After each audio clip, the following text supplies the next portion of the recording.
Warning, the following video is intended for an audience over the age of 13 years old. This is to comply with the FTC and the Children's Online Privacy Act. The content is intended and geared towards an older audience. If you are under the age of 13, then please click off of the video, as this channel and video isn't intended for you. Now, enjoy the video.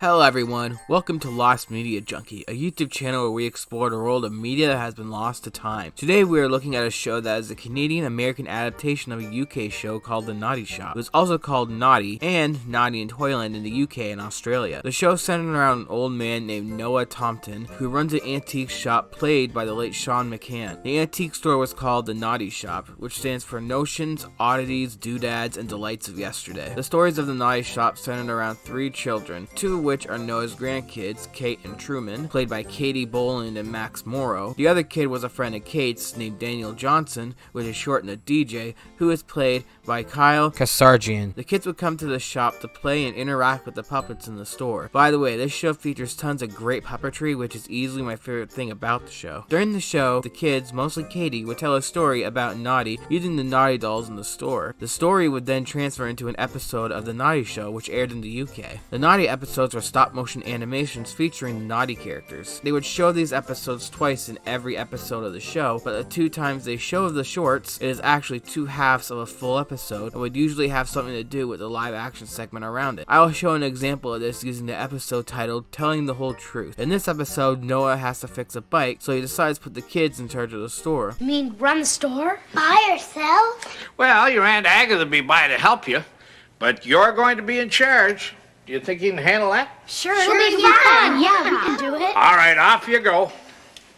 While running the store, their Aunt Agatha walks in with her rich stuck-up friend Charlene Von Pickings, and she is just as annoying as the name indicates. But anyways, Charlene is there to buy a present for her 5-year-old nephew's birthday. While looking for a gift, however, she stumbles upon a cuckoo clock that she falls in love with and decides she must have it and wants it wrapped. The kids then take it off the wall to have it wrapped, but because they all wanted to touch it, they end up dropping and breaking the clock. Instead of telling the truth, they decide to wrap the clock and give it to Charlene, hoping she won't notice that it's broken, which the kids eventually feel guilty about, and that is when they tell the Noddy story. The Noddy story is about a similar problem. However, instead of lying about breaking a clock, this one starts out with Noddy deciding what to make for dinner for him and his friend Big Ears. While making this decision, Noddy's neighbor Mrs. Tubby Bear walks in and informs Noddy that Big Ears crashed his bicycle into an elephant named Jumbo, which caused Big Ears to fall and hurt his head. Noddy then shows up to the scene, but we quickly cut to Big Ears' bedroom where Noddy is visiting. Noddy soon leaves to let Big Ears rest. While outside Big Ears' house, Noddy is asked to deliver sacks from Mr. Straw the farmer's farm to Goblin Corner by Miss Tubby Bear. However, it turns out that Miss Tubby Bear was tricked by the goblins into having Noddy deliver them the farmer's sacks. This results in the police almost arresting Noddy of all things,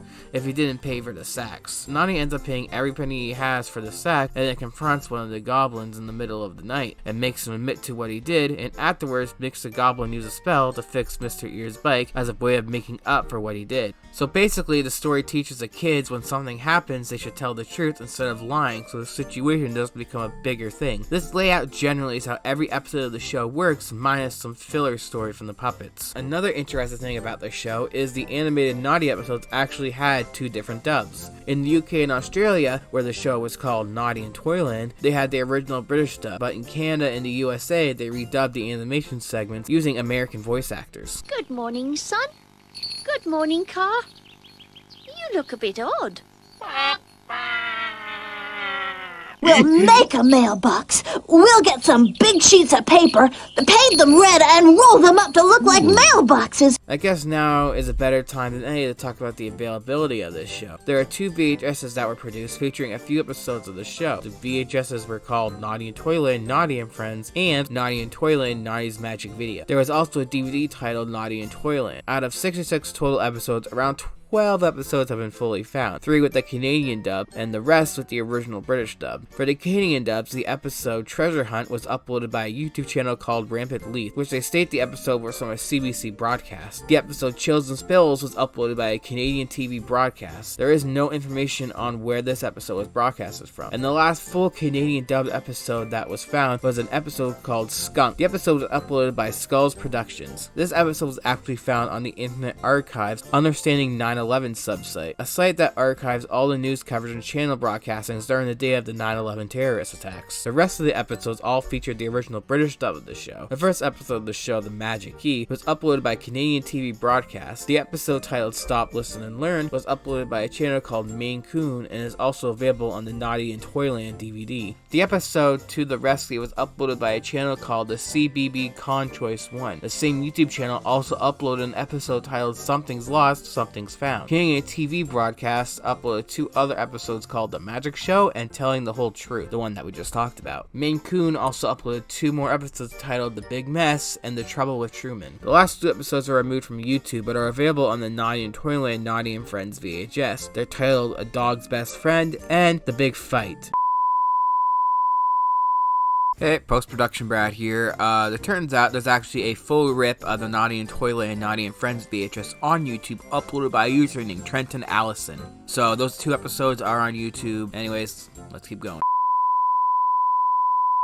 Anyways, any remaining footage are all clips and all from the Canadian dub of the show. The YouTube channel John Keaton uploaded a clip from the episode Tell Time and A Promise is a Promise. Another YouTube channel called Dennis Scott uploaded a clip from the episode Anything Can Happen at Christmas, which features Betty White, and Lights, Camera, Chaos. There are 3 other clips on YouTube as well. One was uploaded by Corey Law from the episode How Rude. A clip from the episode Noah's Treasure was uploaded by Chuck Canuck, and a clip from Kate Loves a Parade was uploaded by Peebs. Finally, the only other available thing from the show is a promotional CD called Noddy Songs. This CD was only available in Canada and features several songs from the live action segments of the show, including many songs from episodes that are still lost. Overall, this dive into the Noddy Shop was indeed interesting. The reason I wanted to do an episode on this was because I actually remember the show back in the early 2000s, although it stopped airing on most channels like PBS Kids, CBC Kids, CBBC at TV Poland. TV Ontario, aka TVO, aired reruns of the show on its kid block TVO Kids until September 5th, 2004, and that channel is the channel I remember watching it on. The main thing I remember is the awesome puppetry. Most of the puppets have unique designs and they're puppeteered very well. However, I do remember the live action and animated segments as well. Coming across this show is definitely a treat and something I thought I would never see again. This one was a nostalgia trip for sure,